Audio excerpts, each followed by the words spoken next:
তো চলে এসেছি আবার একটি রেসিপি নিয়ে। আজকে বানাবো ডিমের ঝাল।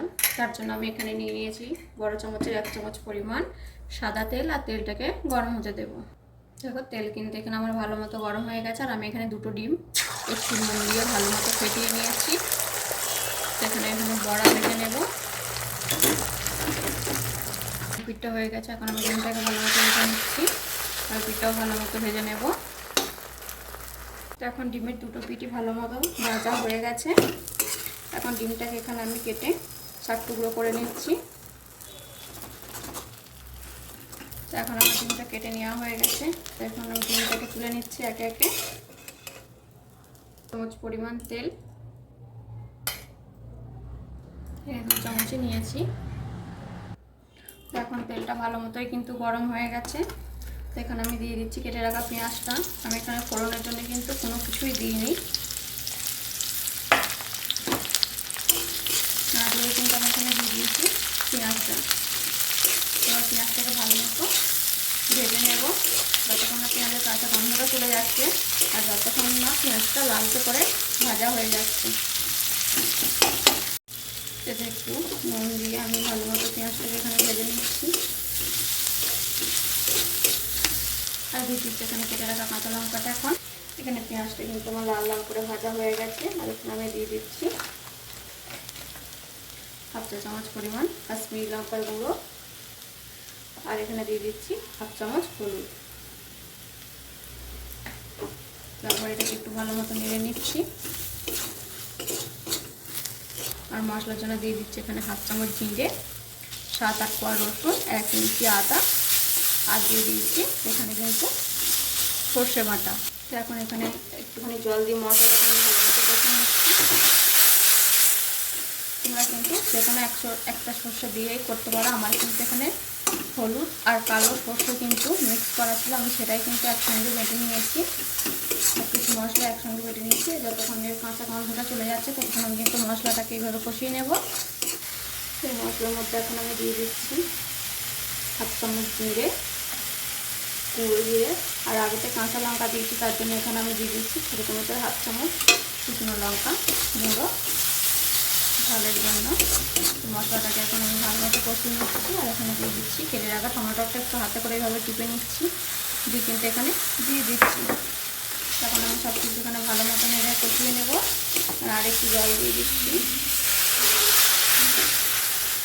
সব কিছু এখন ভালো মতো মেশানো হয়ে গেছে। তখন মশলাটাকে একটু 2 থেকে 3 মিনিট কিন্তু আমি এভাবে কষিয়ে নেব। তখন কিন্তু মশলাটা দেখতেই পাচ্ছি ভালো মতো কষানো হয়ে গেছে, আর মশলা থেকে কিন্তু ভালোভাবে তেলও ছেড়ে দিয়েছে। তো এখন আমি এখানে নিয়ে নিচ্ছি পরিমাণ মতো জল। মশলাটা কষানো হয়ে যাওয়ার কারণে আমি এখানে দিয়ে দিচ্ছি জল। খুব বেশি জল কিন্তু আমি এখানে দিই না, এখানে অল্প করেই জলটা দিয়েছি। আর সব কিছু ভালো মতো নেড়ে যতক্ষণ না গ্রেভিটা ফুটে উঠছে ততক্ষণ কিন্তু আমি এখানে ডিমটা দেবো না। তাহলে এখন গ্রেভিটা কিন্তু ভালো মতো ফুটে যাক। তো ডিমে যেহেতু জল দেওয়া আছে, নুন দেওয়া আছে, ডিমে যেহেতু নুন দেওয়া আছে, তার জন্য এখানে আমি ঝোলের নুনটা টেস্ট করে নিচ্ছি। এখানে কিন্তু এখনও অল্প পরিমাণ নুন কিন্তু এখানে লাগবে। এখানে আমি তার জন্য দিয়ে নিলাম 1/2 চামচ পরিমাণ নুন। দেওয়ার পর এটাকে আমি ভালো মতো মিশিয়ে নিলাম। এবার ঝোলটাকে ফুটতে দেব।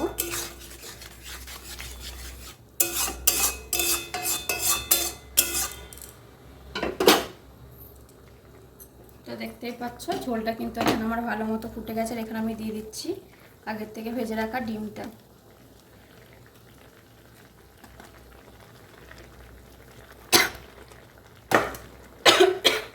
এখন ডিমটা দেওয়া হয়ে গেছে, একটা ভালো মতো গ্রেভিটার মধ্যে ডিম কটাকে আমি ডুবিয়ে দিয়েছি।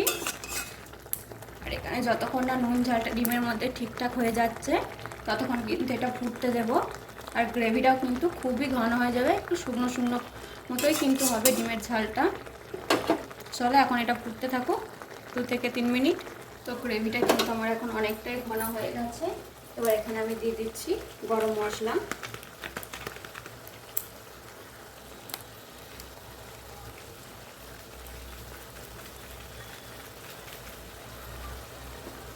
গরম মশলাটা দেওয়ার পর এটা কিন্তু আমি ভালো মতো একবার মিশিয়ে নেব।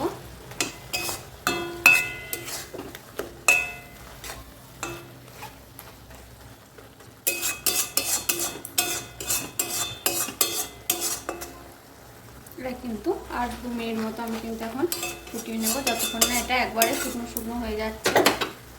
তো এখন কিন্তু পুরোপুরি এটা শুকিয়ে গেছে, আমার কিন্তু রেডি হয়ে গেছে এখানে ডিমের ঝাল। তো দেখতেই পাচ্ছ এটা দেখতে কতটা সুন্দর লাগছে, আর খেতেও কিন্তু এটা গরম ভাতের সাথে খুবই টেস্টি লাগে। তো ভিডিওটি ভালো লাগলে লাইক করবেন, চ্যানেলটাকে সাবস্ক্রাইব করে দেবেন। আর এই ঘরোয়া পদ্ধতির রেসিপিটি আপনাদের কেমন লাগলো অবশ্যই কিন্তু কমেন্টে জানাবেন। তো আজকের মতো এখানেই শেষ, দেখা হচ্ছে আবার পরবর্তী ভিডিও নিয়ে।